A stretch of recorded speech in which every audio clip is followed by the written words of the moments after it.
Good evening, my dear brothers and sisters. What are the contents of our prayers? Usually, ano ang palagi nating dinadasal?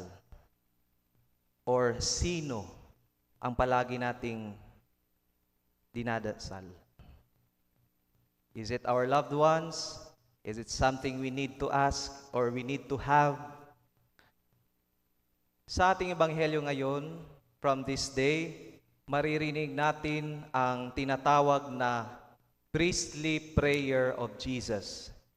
This is part of what we call the last message of Jesus to His disciples before He was going to suffer. No? Ngayong araw, ipinahintulot sa atin ni Jesus na masilayan natin kung ano o sino ang content ng prayer ni Jesus.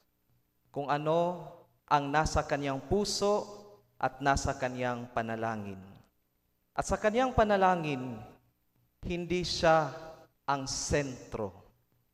Jesus Himself is not the content of His prayer to the Father. Sa kaniyang panalangin, makikita natin ang ating mga sarili.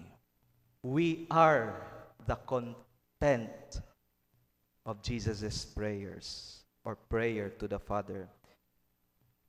Ipinapanalangin niya tayo. Ipinapanalangin niya ang kanyang mga alagad. At may isang bagay dito na lubhang nakakaantig sapagkat kilalang kilala ni Jesus kung sino ang kanyang mga alagad, kung sino sila. Alam niya ang kanilang mga kahinaan, mga pag-aanlinlangan, at maging ang mga pagkukulang na darating pa. Alam ni Jesus na darating ang araw na siya'y pagtataksilan ng isa sa kanyang mga alagad. Ikakaila siya ng isa pa at iiwan ng karamihan. Siya ng iba ay magsisitakas. Ngunit sa kabila ng lahat, ipinagdarasal pa rin ni Jesus ang kanyang mga alagad, despite their weaknesses. Alam ng Diyos na hindi perpekto ang kanyang mga alagad, ngunit sila ang kanyang pinili. Hindi pinili ni Jesus ang mga karapat-dapat na ayon sa pamantayan ng mundo. Hindi pinili ni Jesus na maging alagad niya ang mga mayayaman, ang mga influential, ang mga politiko. Hindi niya pinili ang mga walang kapintasan.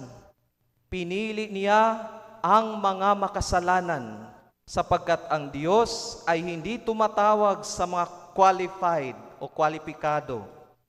Siya mismo ang nagbibigay ng kakayahan sa kaniyang mga tinatawag. And we all know that dictum, no? God does not call the qualified. He qualifies those whom He called. Minsan sa ating buhay, nag-aatubili tayong lumapit sa Diyos, kay Jesus, dahil pakiramdam natin ay hindi tayo karapat-dapat. Have you experienced that? Iniisip natin na hindi tayo banal, hindi tayo sapat, hindi tayo karapat-dapat para sa Panginoon. Kaya yung iba nagsasabi, hindi na lang ako magsisimba kasi makasalanan ako. Hindi na lang ako magsiserve kasi makasalanan ako. Ngunit, pakinggan natin ang puso ni Jesus. Hindi niya hinihingi ang pagiging perpekto at banal, sapagkat hindi siya naparito para sa mga nag-aakalang sila'y matuwid. Naparito siya para sa mga makasalanan. At sino yung mga makasalanan? Tayo. Hindi para sa mga magagaling na, kundi para sa mga nangangailangan. Hindi para sa mga nagbabanal-banalan, kundi para sa mga sugatan, mga pagod, at naghahanap ng direksyon sa buhay. Naparito si Jesus para sa atin. for you and for me. Ang hinihingi lamang niya ay ito, lumapit ka, manatili ka sa akin, samahan mo ako. Mananatili ka lamang sa Kanya. Manatili ka lamang sa Kanya sapagkat ang ating pagiging ganap ay hindi isang bagay na ating nakakamit sa sariling lakas. Ito ay isang persona, isang tao na ating tinatanggap. At ang personang iyon ay ang Diyos mismo. Kaya don't be discouraged. Kahit makasalanan tayo, we feel unworthy to enter this church sometimes. We feel unworthy to serve Him at the altar. It does not matter.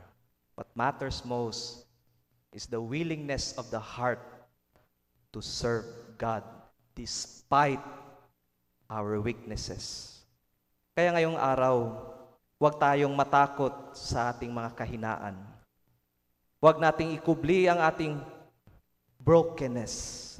Sa halip, dalhin natin ito sa Kanya at ialay natin sa Kanya sapagkat si Jesus ang nananalangin para sa Kanyang mga alagad at siya ring Jesus na marahang nananalangin para sa atin.